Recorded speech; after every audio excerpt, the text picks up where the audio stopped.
to Proudly Asian, a podcast series that tells bold and proud stories of Asians by Asians.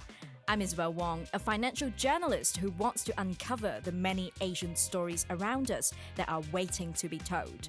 There's never just one way to look at Asians. This podcast will take you through a deep dive into the life stories, struggles, and triumphs of young Asians around the world.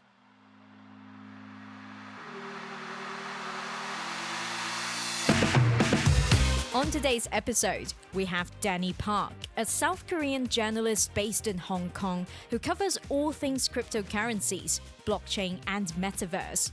Having lived in Canada and the US, he talks to us about growing up Korean, what K-dramas tell us about the Korean society, and his favorite Metaverse.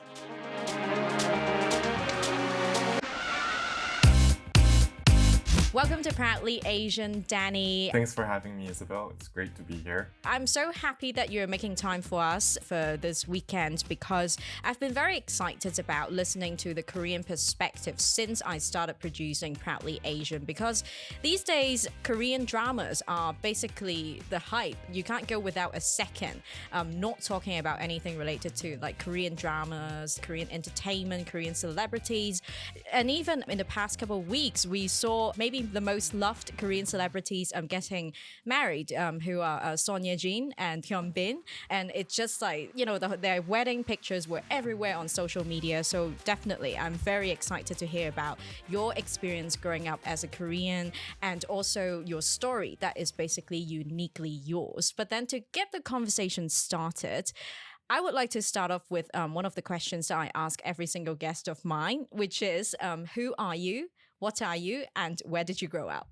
First of all, I'm Danny. I'm currently a journalist based in Hong Kong. I work for a crypto news company named Forecast, where I write articles mainly about Korea, and I occasionally produce video. And aside from what I do, I am a 26-year-old Korean guy living day to day in central Hong Kong, where these days I just spend most of my time at home in my room with my laptop. That's my best friend these days. And yeah, I've been in Hong Kong since 2015, studying for uni and all. And I haven't been back in Korea for a year, so I might be a little less Korean. But I hope I can bring some great insight of what South Korea is. But then, I mean, a quick question. You know, these days, you're stuck in your own room with your laptop. Do you also watch Korean dramas as a Korean yourself? I get asked that a lot, but hate to disappoint you. I'm not a big fan of Korean dramas or dramas in general because I think I have a very short attention span. So I can't wait till, episode 6 for them to hold hands and episode 16 to get married. That's why I prefer to watch movies. I like movies from everywhere, but of course South Korea has some great movies. So yeah, these days in my room I just go on Netflix or some other platforms, watch good movies, including Korean ones. Yeah. Nice. Now, going back to the conversation, I just want to know, what was it like growing up in a Korean household? What was breakfast food like? And what are some of the experiences that you think would bond most people who grew up in a Korean household? I think since you mentioned breakfast, I think having that big breakfast meal every morning, I think that's a common experience for a lot of Koreans. And that's something that bonds us together. Nowadays, as Korea becomes more and more westernized, I think it's less common. But when I was growing up in the 90s and the early 2000s, my family's breakfast meals would be as big or even bigger than what we have for dinner. It would always have steamed rice, hot soup, often kimchi or doenjang jjigae, and a main dish, maybe fish, and a side dish. It could be kimchi or it could be potatoes, glass noodles. I think Koreans and Korean parents really believed that a big breakfast meal will help their kids or themselves get through the day. It gives them energy. So I think Koreans had a big emphasis on having a good breakfast. Mm. And I really, growing up, I really took that for granted. I hated just waking up a minute ago and then having to eat hot rice and hot soup. I thought it was quite annoying. And I took that really for granted. But as I'm living away from my parents and away from my family, um, I don't know how they did it. I don't know how they prepared all the meals. I'm too lazy even to make cereal in the morning or just throw something in the air fryer. But yeah, looking back, that 20 to 30 minutes in that table with all the family members talking, eating, I think that memory really stays. And I think it also does for a lot of Koreans. Mm. Yeah. I mean, I can relate to that because every time when I watch Korean drama, I just have no idea how, like, those Korean mothers and grandmas, like, how did they Mm. prepare all those big meals? And I think that kind of skill kind of just got lost in mine and your generations as well. Because these Yes. days, I'm the same as you. Like now, I live alone, and I even struggle to make myself a cup of tea or Mm. or like a simple sandwich. Yeah. I think it's such hard work. But since you mentioned now you're also sort of living by yourself, taking care of Mm. yourself, and obviously I know that you've lived in quite a few places overseas Mm. outside Korea. So now you're based in Hong Kong, obviously. So how has the experience been for you as a Korean living overseas? So yeah, I've lived around a couple of different places. When I was 10 to 12, I lived around Vancouver, Canada, in this small town called Chilliwack. Mm. When I was there in 2005, I was only one of the few Koreans there, and now I hear there are hundreds and thousands. But anyways, yeah, 10 to 12 in Canada, and then I've spent a year, my first year in high school in San Antonio, Texas. Now I'm in Hong Kong. And I think that experience really shaped me, shaped who I am today. At age 10 to 11, just being in Canada alone, I was surrounded by people whose culture that I don't understand. And they didn't understand my culture, and I wanted them to understand it. And I think they felt the same as well. So it kind of established a trait of mine where when there's a situation, I just tend to step back, try to put myself in the other person's shoes because living abroad at such a young age made me realize that everyone just grows up differently. Everyone comes from a different background. And I just think I've never lived a second of their life, so fully, I will never fully know where they're coming from or what they think. So I think that's a pretty big part of who I am today. But now at this age, I feel like with this way of thinking, I tend to lose focus on what's important for myself. I feel like sometimes since I think too much about how the other person's thinking, I tend not to have a backbone. And so, yeah, so at this age right now, I'm still trying to find that good balance. But Mm. I think living abroad at that age really, it had a big impact on my life. Yeah. Hmm. I mean, just about what you just said, right? I kind of think a bit differently because from what I know about you, you are actually the kindest person, one of the Thank you. most, the kindest person I know. And also, I don't think necessarily it could be like thought of as like you having no backbone because you are just Mm. very considerate. You're very kind. You would always like to be in the place of understanding what other people need, other people's motivations, and you would like to hope for the best for other people people. So I do think it takes extra strength and understanding and maturity for you to do that. So I think it's good that you are still like this at this age. You're not you're not, like getting to the dark side where like, oh, like everyone else is so unkind. I'm gonna do the same, which I think it takes a lot of courage to stay kind as you continue on with your journey. But then to non-Koreans, one thing about maybe one impression about Koreans to non-Koreans is that they find it a bit hard to make friends with Korean, such as their classmates and their colleagues, because Yeah. they tend to hang out quite a bit among themselves. I just want to know, is that true? Um, I've heard that a lot from my foreigner friends, and I've been asking that same question in my head. Like why? And I can't deny that this is not true. Um, Even when I was studying uni in Hong Kong, Korean people just formed this clique, and they're usually spotted around the nearest Starbucks. And from my personal view, I think Koreans just feel safer around other Koreans. Um, South Korea is a very homogenous country. Um, I and I remember how uneasy I was the first day of school in Canada because I was very used to being amongst a group of Korean people. And I remember how uncomfortable I felt the first day of school in Canada and Texas because it was so different.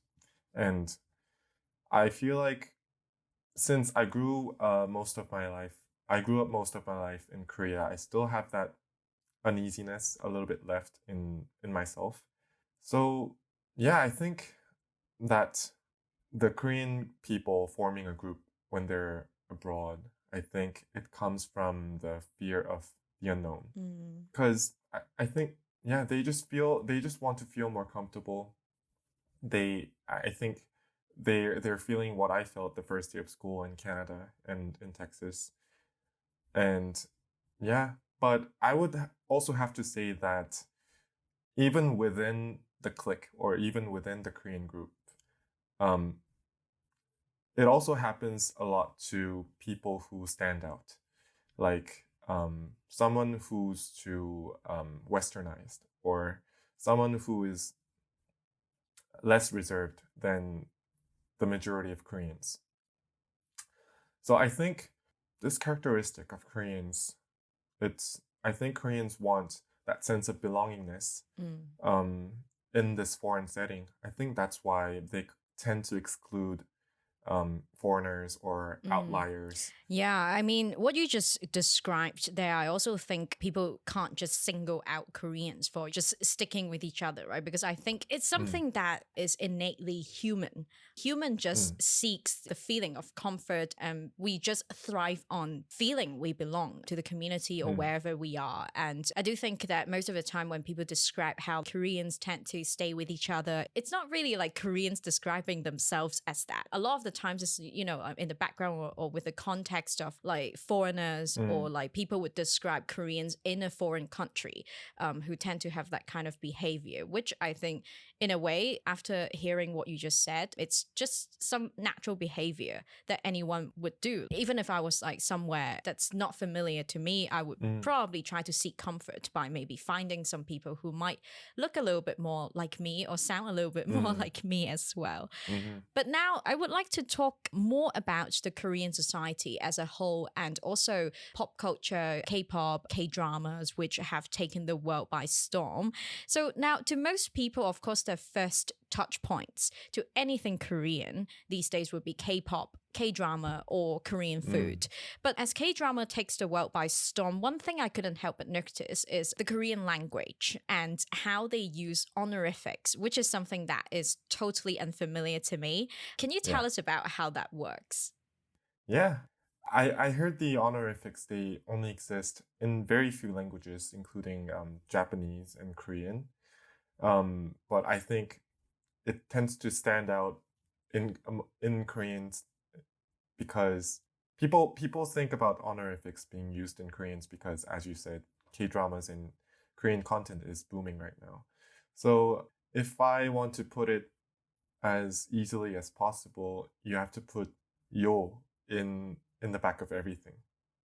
When you're talking to someone older or someone that's senior, I think that's the first step. So, for example, 밥 먹었어 is did you eat? You would say that to a friend or someone who's younger. And 밥 먹었어요 is have you eaten in honorifics. You say that, say that to someone that's older. And this is put in the simplest way possible. But of course, there are variations. There are some other words that are more complex in terms of the transition to honorifics.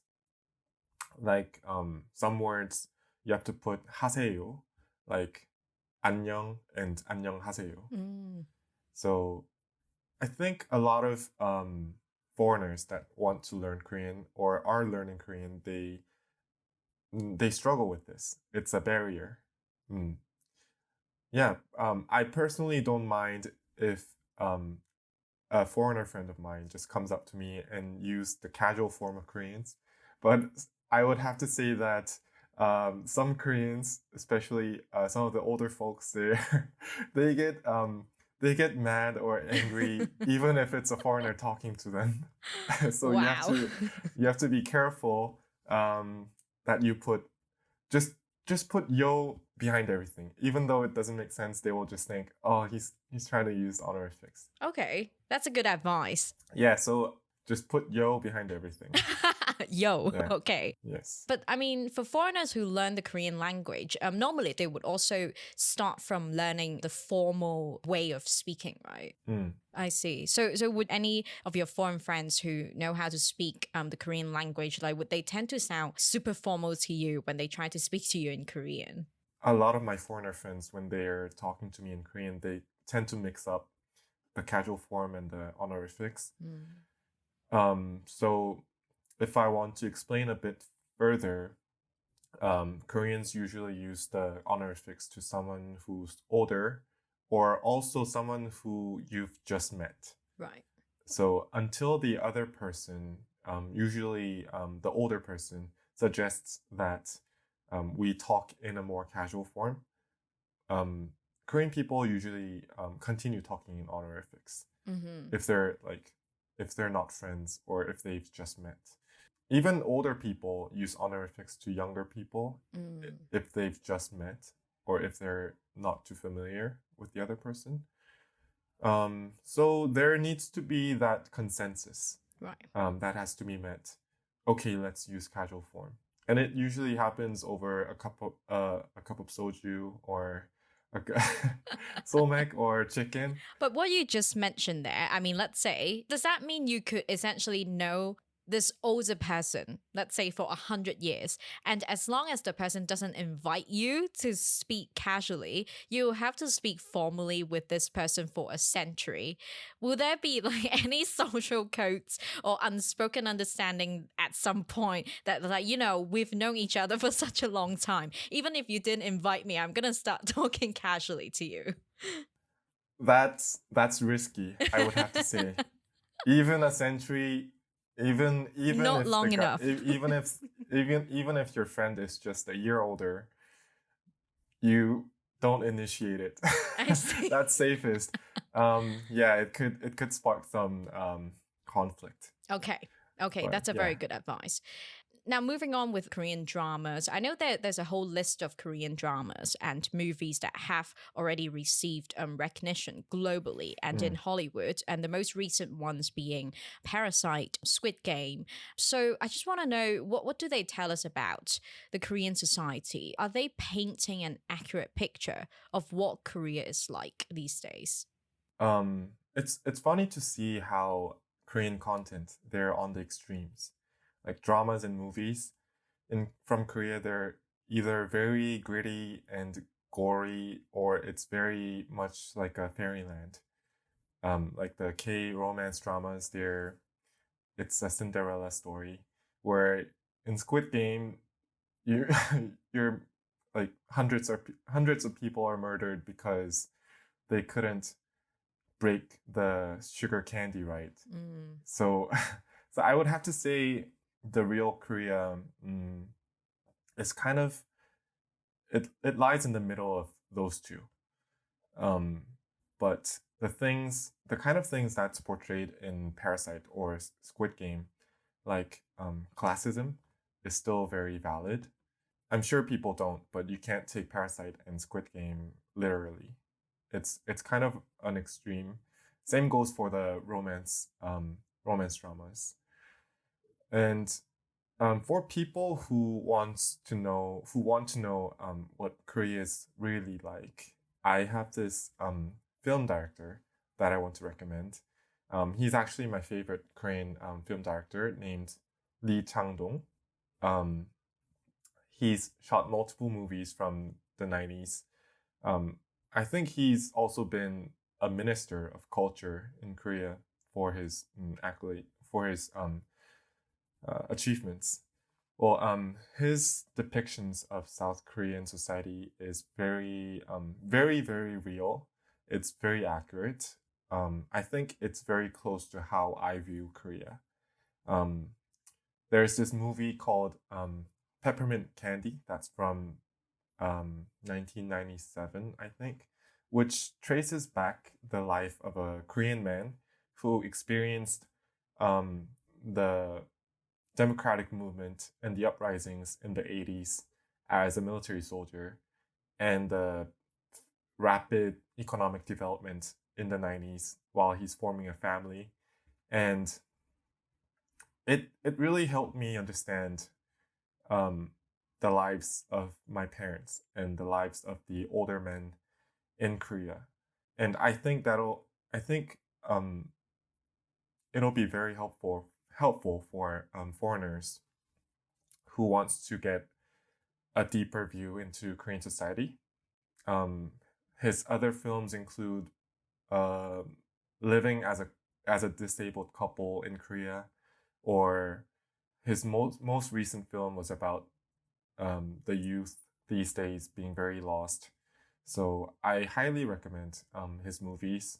Yeah, I think they'll help you understand Korea better than Squid Game or Crash Landing on You. Yeah. Well, Crash Landing is just, I mean, I also, when I was watching that, I also wonder, oh, is it actually possible to find your true love by just crash landing into North Korea, in search of my Ri Jung-hyuk? I haven't watched that drama, so I'm not too familiar with it, but from just what you told me, it would be very hard to survive just landing in North Korea. It's more like the moment you land in North Korea, you probably get shot by Ri Jung-hyuk, not like fall in love with him. Yes, a very brutal end. Oh dear. Yeah. Oh dear. But now, as a Korean yourself, how do you feel about Korean pop culture taking center stage globally? As we know, the Korean wave only began around in late 1990s, right? And there was a period of time where Japanese pop was considered even more hot than K-pop or K-drama in Asia. So as I recall, a Korean YouTuber whose video I was watching a while ago, and she was basically describing this experience of like from no one paying much attention to the Korean culture to a point where people eventually began telling her like, wow, you're Korean, you're so cool. Did the same happen to you? Yeah, as I explained a little earlier, I went to Canada in 2006, and then I came back, and then I went to the US in 2012. So in 2006, no one knew what Korea even was. Even if they did, it was about North Korea. And yeah, I think they had no clue that even pop music existed in South Korea. And when I went back to the States in 2012, that was exactly a month after Psy dropped Gangnam Style. And that was the identity of Koreans. That was South Korea. South Korea equaled Psy, Gangnam Style. And now I'm in Hong Kong in this age with Parasite winning Best Picture, in the winning the Oscar, and Squid Game blowing up. I think it's very cool, and I'm very proud. I remember seeing this clip of Korean American actor Randall Park go on Ellen, the Ellen show, and then he explained how he cried at the BTS concert, even though it was the first time he was seeing them, or he wasn't a big fan of them, but he still cried because it was just seeing that hundreds of thousands of people of all nationalities and all color, they're dancing to a Korean artist. So I think what I feel is similar to what Randall felt. Um, some people may not think it's a big deal, but yeah, as I told you, I remember how little was known about Korea back in 2006, or how unappreciated culture and pop culture of South Korea was um, in the US or just anywhere. To imagine, those were just 2 or 3 years of my life, but for people like Randall, having grown up as a Korean in the US in the 80s and the 90s, I imagine that it'd be very touching for him. Strangely, I also felt very proud when I watched Shang-Chi Mm. or even Black Panther. I think I'm just all for people finding their voices, especially minorities, out of minorities.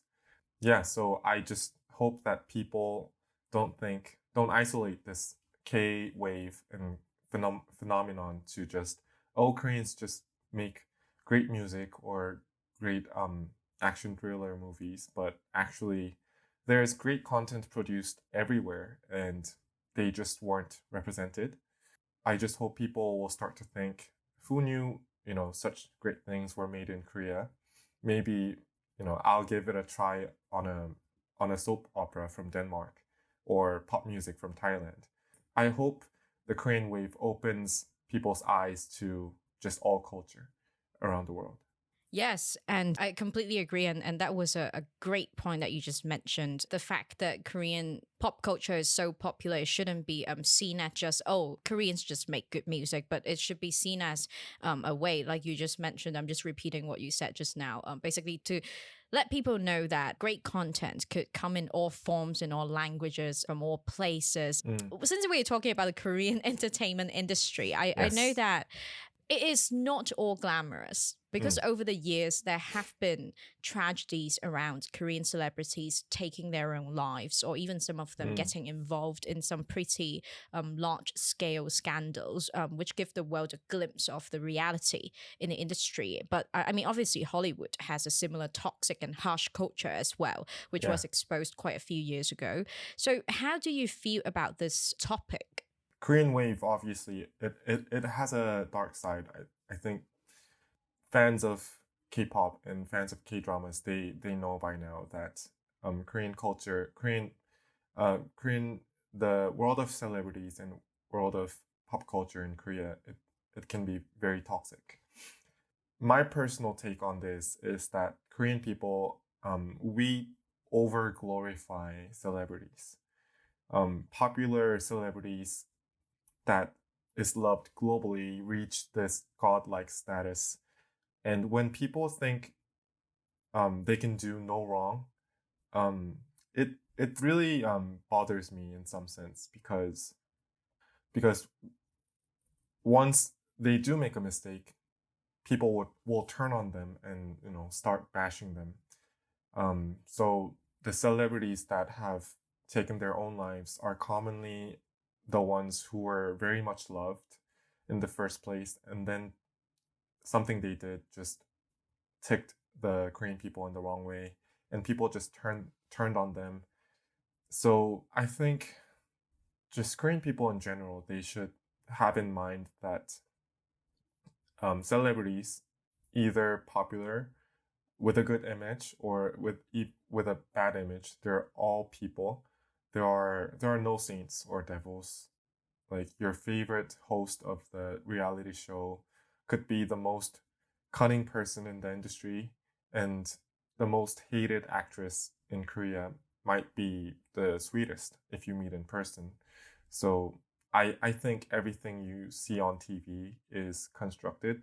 Yeah, I mean, definitely the internet needs a lot of Mm, kindness rather than like brutal bullying of people, because I wasn't aware of how the Korean entertainment industry was until the past couple years, where you can't just ignore the Korean mm, entertainment industry at all. And then it really shocked me because I'm never one to fangirl anyone. It's still until mm, this day, or even when I was much younger, I wouldn't have like poster of my favorite celebrities, or like there wasn't an actor that I would be crazy about that I would think that person could do no wrong, that person is mm, perfection, that person is mm, basically an angel. But then it just, watching how these cyberbullying unfold over, celebrities, and how that eventually led to the tragic suicides, it mm, really shocked me how some people really thought that way, that maybe their favorite celebrities would never poop, maybe their favorite mm. celebrities would never swear. Yeah. It's just a little bit insane. But I mean, Mm, the other thing I find interesting is I know there was this very famous South Korean actor, well loved by a lot of Koreans. Despite being involved in multiple sex scandals, he still mm, appears to be doing well with not so mm. much damage done to him.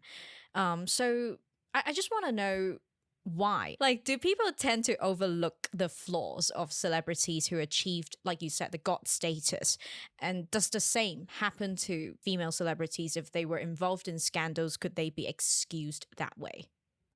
I think there is definitely a double standard for celebrities. Two kinds: celebrities with godlike status, and the other celebrities who are on a normal tier, and also male celebrities and female celebrities.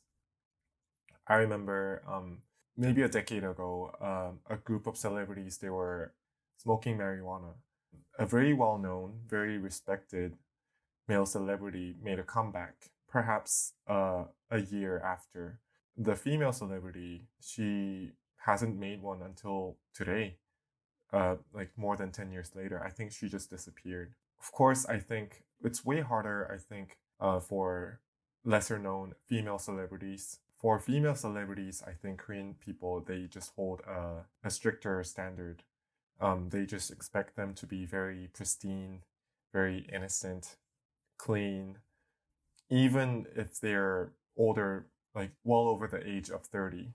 Of course, another thing we also know about South Korea is that it is not the most gender equal nation Mm, compared to its other sadly. major Hmm. counterparts and neighbors. I mean, do you think that is true? And why do you think that's the case according to your own personal experience? Was there anything that would be instilled from an early age in schools or in education?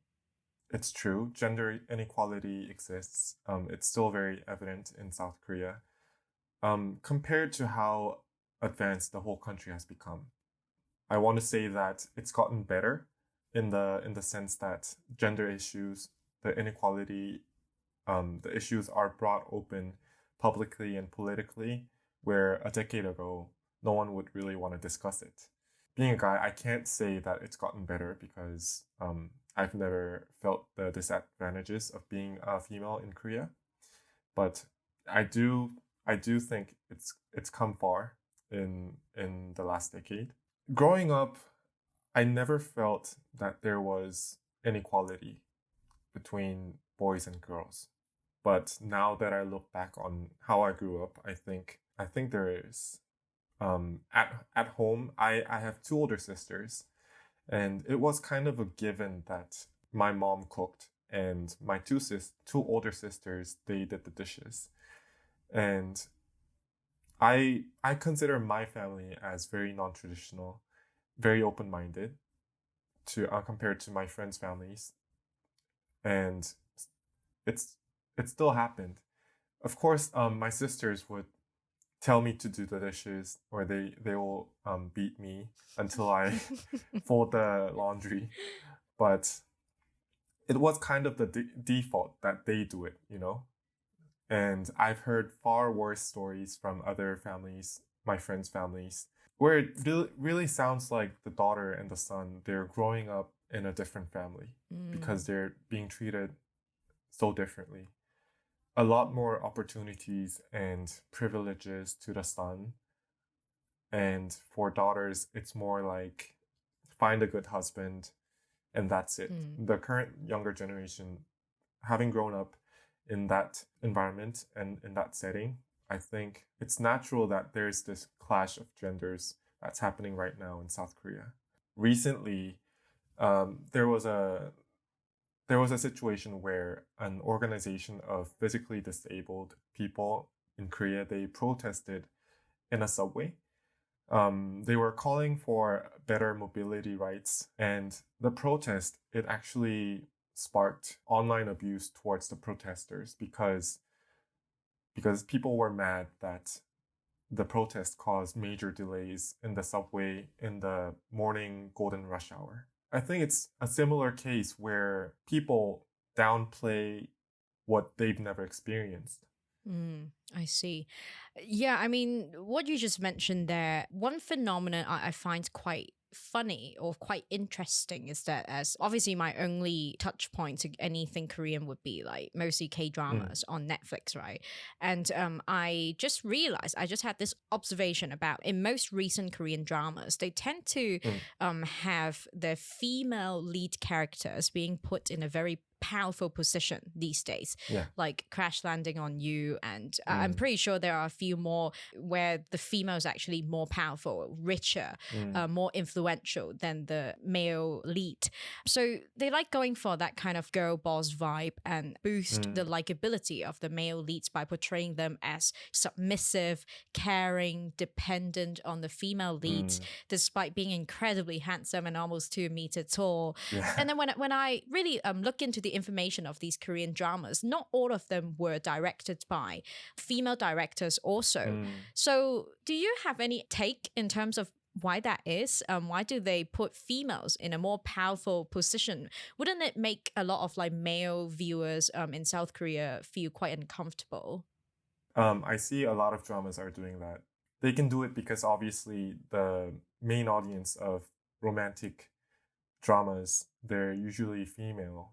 So I think it kind of reflects the desire of the main group of consumers in today's society where both genders are fighting. Like females, they want to be portrayed as stronger. Funnily enough, a lot of these dramas, the men who are portrayed as weak in the first episode or two, they end up becoming strong, successful. They take charge, and the strong female character, the male character, he breaks her strong persona, and then she becomes like this sweet, more soft, some would call wife material. I guess things have changed that these dramas are made where girls are, there are girl bosses, the girls are more dominant, but obviously not all the way. And we should also consider that a drama having a strong, dominant female lead is still considered something extraordinary. It's still something very considered quirky. What you just said is very true, because most of these Korean dramas are actually just like fairy tales to people. So in a way, it sends a very disturbing message about like, oh, females could only be powerful when they are in fairy tales. But we know Metaverse is something that South Korea is kind of leading, being one of the leading nations in the development of Metaverse, despite Metaverse is actually not a completely new concept. And I know that you report about cryptocurrency, blockchain, and metaverse. But first of all, I know that you recently wrote an article bringing awareness to sexual harassment of minors in the metaverse, which is a very important topic to highlight, because I still remember when I was kind of exploring this South Korean metaverse called Zepeto. I'm not sure if I said it right. Zepeto, yeah. I was also, I was just roaming around. I saw a lot of different avatars also roaming around. They were free to engage in any sort of conversations in any given chat rooms or game rooms that exist in the metaverse. And I couldn't help but thinking, were there any like age restrictions, right? Like, were there any mechanisms that were in place to protect anyone who would be just 13, 12 years old from any harm that they might potentially come across in these metaverses? So My question is, you wrote a story about it. What does it tell us about the prominent cyberbullying culture in South Korea? And will it cost South Korea the leading position in the metaverse space if they don't do something to protect the minors about this? Yeah, there have been several cases where a minor was sexually harassed, and abused on the metaverse in Korea. It started with getting lewd messages, lewd chats, um, asking for personal pictures in exchange for game items or game money. There were some instances where the offender used the avatar to touch the victims' avatars in different places. The problem is that the legal system is not ready to battle this yet. There are no sanctions. The platforms, of course, since there's no law um, binding them to prevent these problems, there are no age restrictions, no bans that would actually eradicate the problem. Even if the platform operators they ban the offender, it's really easy to just make another account and be on the metaverse, because a lot of the metaverses they just require um, a name or the date of birth, which doesn't have to be true. Today it's more dangerous because um, on the metaverse, cyberbullying can come from everywhere. It's such a global platform, and bullies in South Korea they can affect other users around the globe. So I think it's very important that the platform operators they take measures to prevent any abuse on the platform.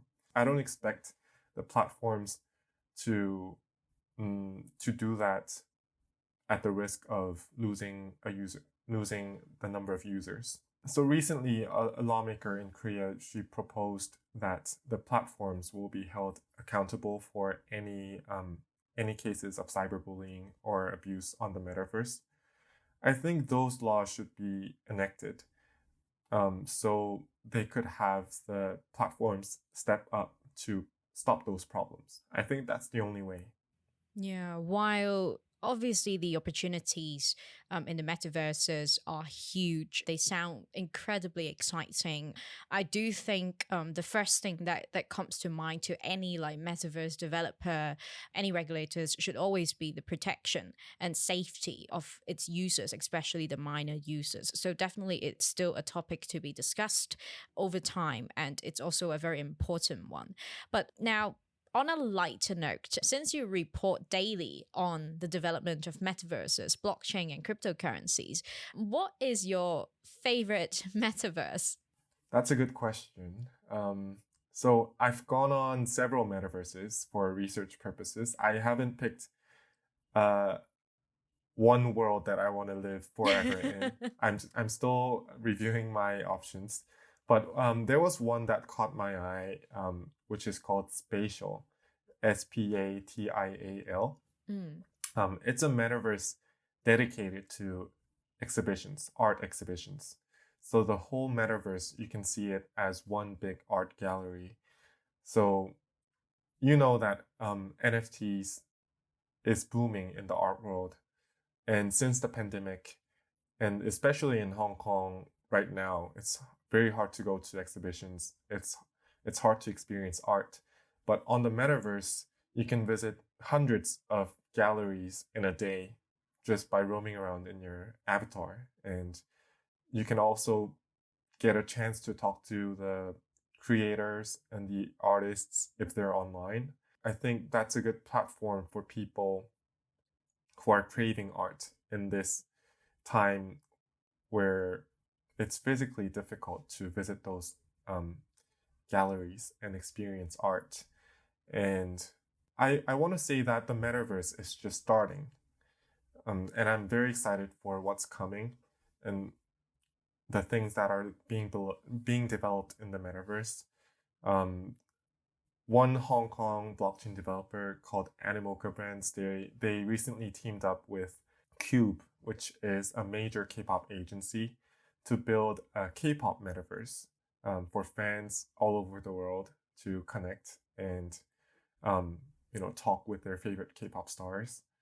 And that's currently in the works. And just last week, I reported that the Korea Forest Service, they started an event with the metaverse where if a user on the metaverse plants a tree on the virtual platform, the Forest Service will plant two in real life in fire-affected mountains.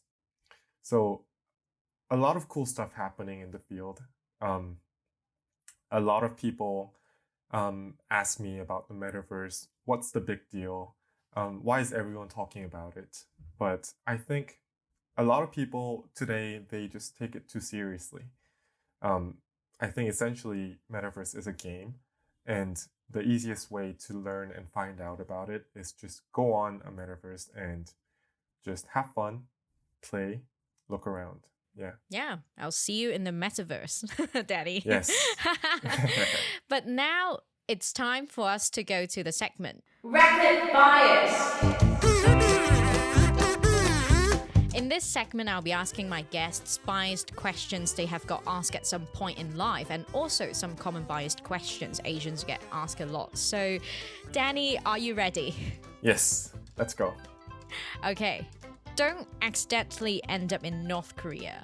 I have gotten this question since the airing of Crash Landing on You. And I would have to say that it happens. It actually happens. It was a story that haunted me when I was very young. I think it was about 15 years ago.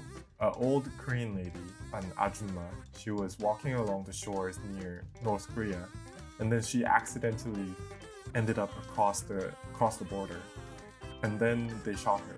Next question. You only listen to K-pop. I would have to compare it to Justin Bieber.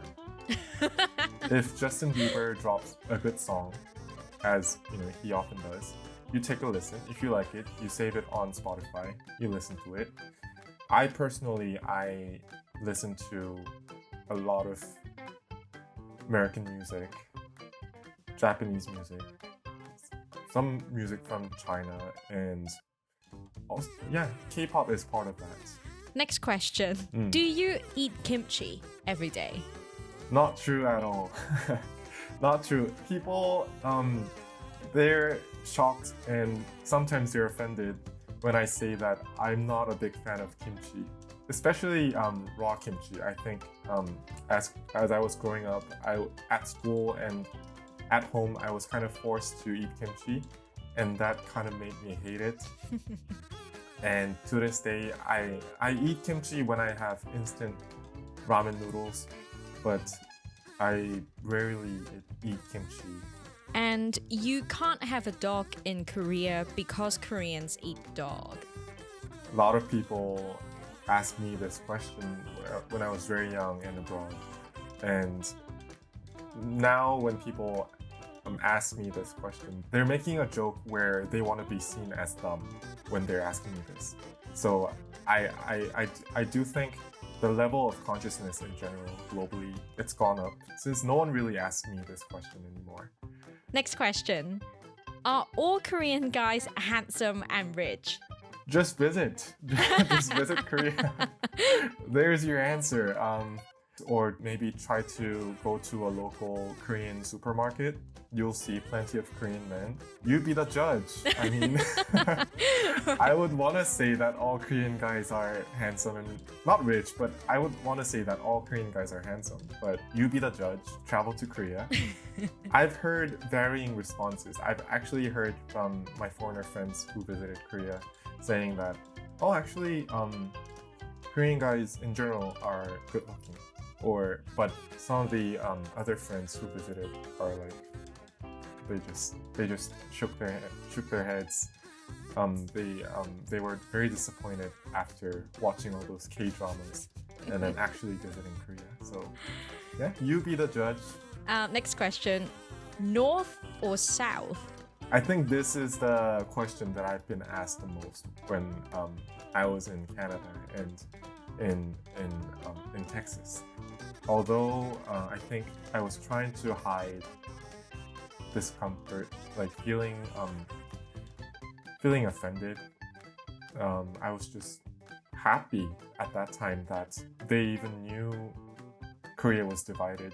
They even knew that the whole peninsula is not run by Kim Jong-il at the time. Yeah, now I know it's not such a great thing to ask Koreans. Thank you for playing this round of Rapid Bias, Danny. It's been fun, yeah.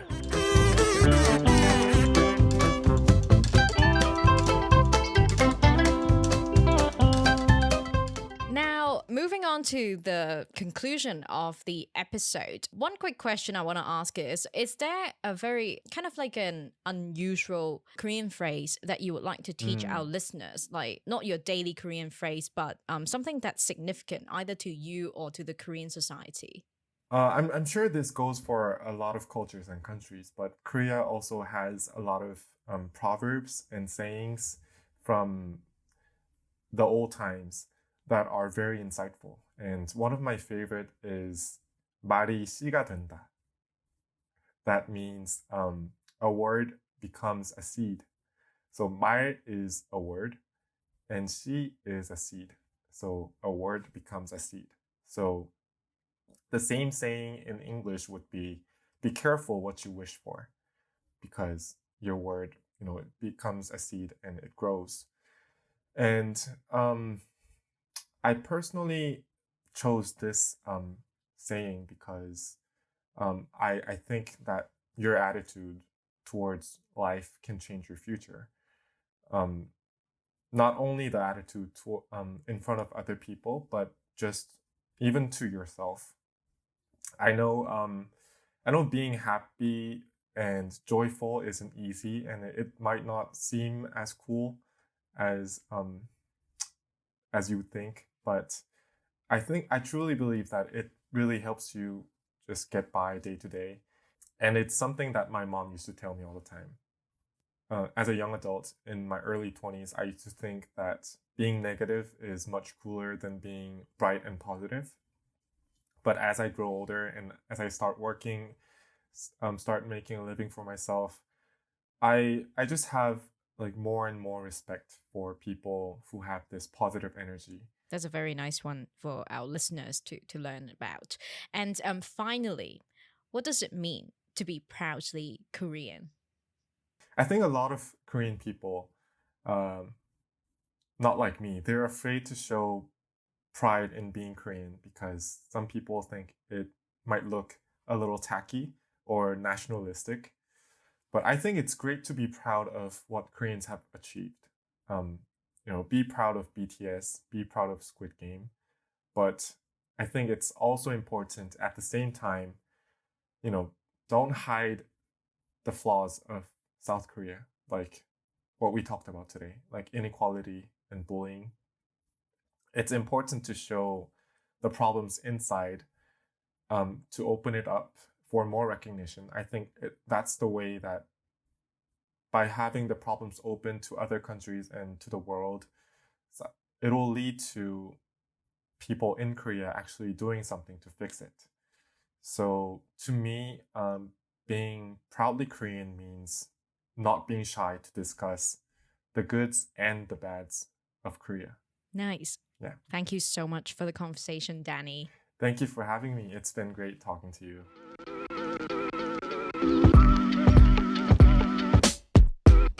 That's it for this episode of Proudly Asian.